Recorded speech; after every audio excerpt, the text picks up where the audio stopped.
third bhava is Chandrakhanda. Devi is called Chandrakhanda because there is a crescent moon on her forehead. Shiva also has the crescent moon on his head. So Chandrakhanda stands for the union of Shiva and Shakti. The mantra Shivoham starts vibrating within during that time. Amma, that's why Amma said, that's why Amma sings, നേരായ മാർഗം പരിപൂർണമായാൽ നാവിലുദിക്കും ശിവോഹം ശിവോഹം.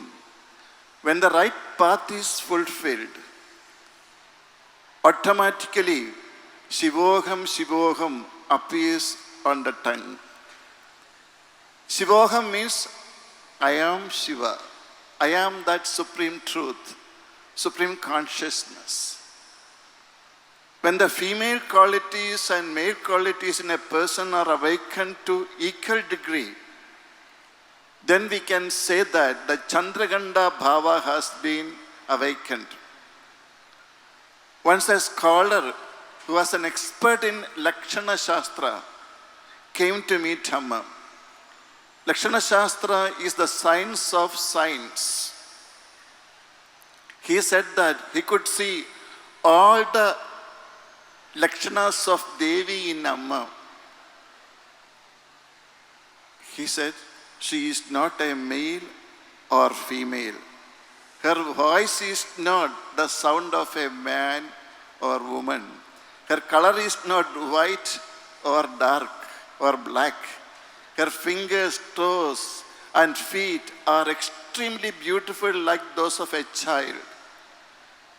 The Vagdevatas sing in Lalita Sahasranama, Chambaka Shoga Punyaga Saugandhi Kalasalkaja. Devi's hair is decorated with fragrant celestial flowers like Chambagam, Ashogam, Punyagam, etc. Those flowers got their fragrance from Devi's hair. Amma has curly hair with the fragrance of celestial flowers. I have a collection of Amma's hair. In the early days, I got the chance to collect it from Amma's comb. Still the fragrance is there. Those days, devotees used to pull out Amma's hair to keep it them to experience this divine fragrance of Amma's hair. Please don't try it now. Security is there. So this scholar said, for me, no explanation is needed to believe that Amma is Devi. Most of the time, Amma is like Bhavatarani. But in front of the Dariga mind or ego, she has to show her Kali Bhava. മൂന്നാം ഭാവം ചന്ദ്രഖണ്ഡ. തൻ്റെ തിരുനെറ്റിയിലൊരു ചന്ദ്രക്കല ഉള്ളതിനാൽ ദേവി ചന്ദ്രഖണ്ഡ എന്നറിയപ്പെടുന്നു. പരമശിവനും ചന്ദ്രകലാധരനാണ്. ശിവശൈത്യക്യമാണ് ചന്ദ്രഖണ്ഡ ഭാവം. സ്വാഭാവികമായി ശിവോഹം എന്ന മന്ത്രം ഉള്ളിൽ പ്രതിധ്വനിക്കുന്നു. അതാണ് അമ്മ സ്വീകരിച്ചിടൂ മമ മാനസപൂജ എന്ന ഭജനയിൽ അമ്മ പാടുന്നത്. നീ തന്നെ ഞാനെന്ന് ബോധം വളർന്നാൽ നിത്യാനന്ദാബ്ധിയിൽ നീന്തി തുടിക്കാം, നേരായ മാർഗം പരിപൂർണമായാൽ നാവിലുദിക്കും ശിവോഹം ശിവോഹം. പരിപൂർണതയെ പ്രാപിച്ചാൽ ശിവോഹം താനേ നാവിലുണരും. ശിവോഹം എന്നാൽ ഞാൻ ശിവനാണ്, പരമസത്യം ഞാനാണ്. ഒരു വ്യക്തിയിലെ സ്ത്രൈണഭാവങ്ങളും പൗരുഷഭാവങ്ങളും സമമായി ഉണർത്തിയാൽ ചന്ദ്രഖണ്ഡഭാവം ഉണർന്നു എന്ന് പറയാം. ഒരിക്കൽ ലക്ഷണശാസ്ത്ര നിപുണനായ ഒരു പണ്ഡിതൻ അമ്മയെ ദർശിക്കാനെത്തി. ലക്ഷണങ്ങളെക്കുറിച്ചുള്ള ശാസ്ത്രമാണ് ലക്ഷണശാസ്ത്രം. അദ്ദേഹം ദേവിയുടെ എല്ലാ ലക്ഷണങ്ങളും അമ്മയിൽ ദർശിച്ചതായി പറഞ്ഞിരുന്നു. അയാൾ പറഞ്ഞു, അമ്മ പുരുഷനല്ല, അമ്മ സ്ത്രീയുമല്ല.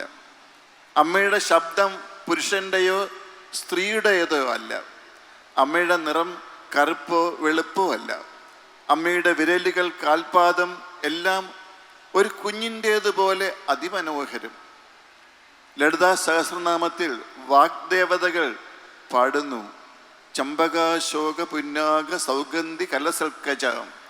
ദേവിയുടെ തലമുടി ചമ്പകം, അശോകം, പുന്നാകം തുടങ്ങിയ കുസുമങ്ങളെ കൊണ്ട് അലങ്കൃതമാണ്.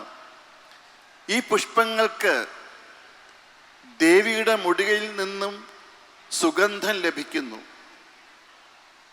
സ്വർഗകുസുമങ്ങളുടെ സൗരഭ്യം ഉള്ള ചുരുണ്ട മുടിയാണ് അമ്മയുടേത്. എൻ്റെ കയ്യിൽ അമ്മയുടെ മുടിയുടെ ഒരു ശേഖരം തന്നെ ഉണ്ട്. പണ്ട് കാലത്ത് അമ്മയുടെ ചീപ്പിൽ നിന്നും എടുത്തു വെച്ചതാണ്. ആ സുഗന്ധം അതിന് ഇന്നും ഉണ്ട്. ആരും പരീക്ഷിക്കരുത് കേട്ടോ. പണ്ട് കാലത്ത് അമ്മയുടെ ഭക്തന്മാർ അമ്മ അറിയാതെ പിന്നിൽ നിന്ന് മുടി വലിച്ചെടുക്കാറുണ്ടായിരുന്നു.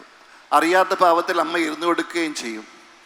അവരാ മുടി കൊണ്ടുപോയി അമ്മയുടെ സുഗന്ധം എപ്പോഴും അനുഭവിക്കാൻ വേണ്ടി സൂക്ഷിച്ചു വെച്ചിരുന്നു. ഇന്ന് സെക്യൂരിറ്റി ഫോഴ്സ് ഉണ്ട് കേട്ടോ, സൂക്ഷിച്ചു വേണം. ആ ലക്ഷണശാസ്ത്ര വിദഗ്ധനായ പണ്ഡിതൻ പറഞ്ഞു, അമ്മ സാക്ഷാൽ ദേവി തന്നെയാണെന്നുള്ളതിന് വേറെ തെളിവുകളൊന്നും ആവശ്യമില്ല. അമ്മ മിക്കപ്പോഴും ഭവതാരിണീ ഭാവത്തിലാണ്, ശാന്തയാണ്.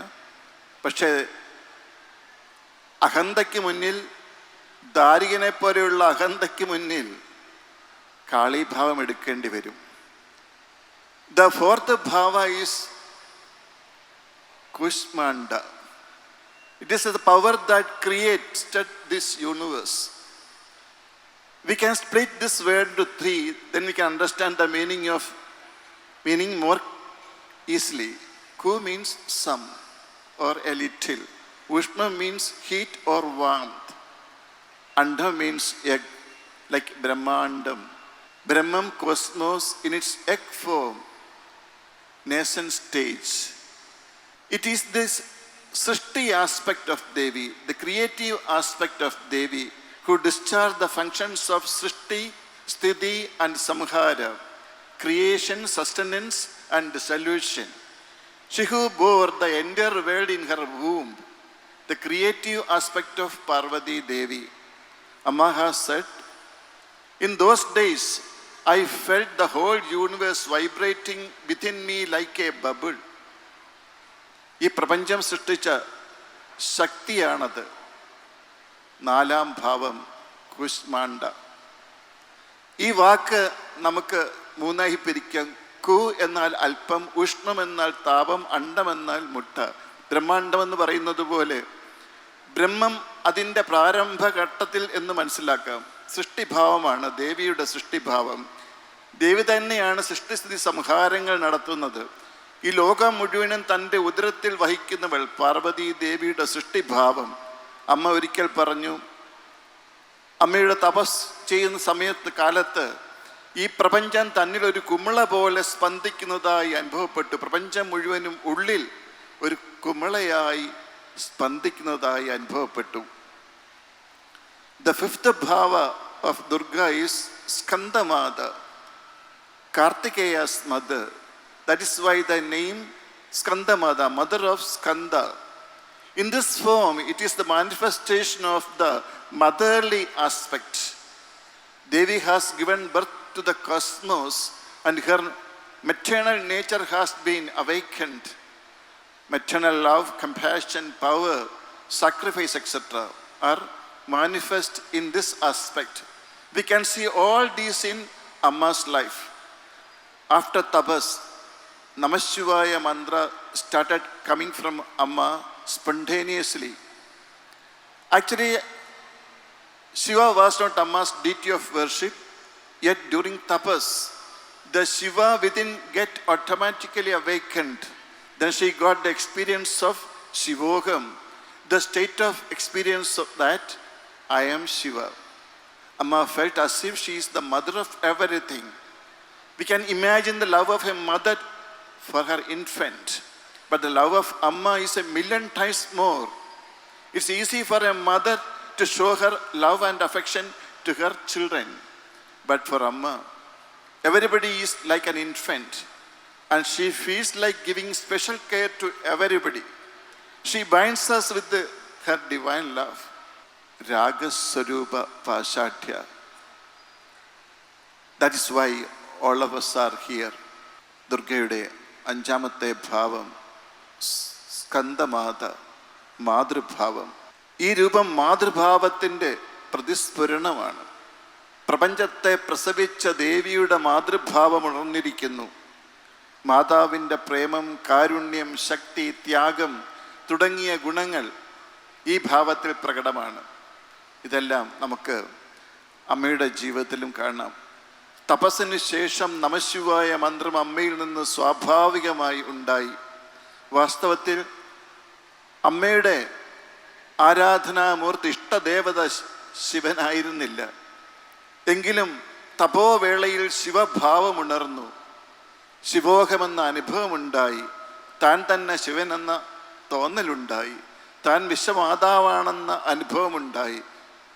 ശിവശക്തി സ്വരൂപിണിയായി. ഒരു കുഞ്ഞിനോട് അതിൻ്റെ അമ്മയ്ക്ക് തോന്നുന്ന പ്രേമം നമുക്ക് ഭാവന ചെയ്യാൻ സാധിക്കും. എന്നാൽ അമ്മയുടെ പ്രേമം അതിനേക്കാൾ അനേക കോടി മടങ്ങ് കൂടുതലാണ്. തൻ്റെ സ്വന്തം കുഞ്ഞിനോട് സ്നേഹവും ലാളനയും പ്രകടിപ്പിക്കുവാൻ ഒരു മാതാവിന് എളുപ്പമാണ്.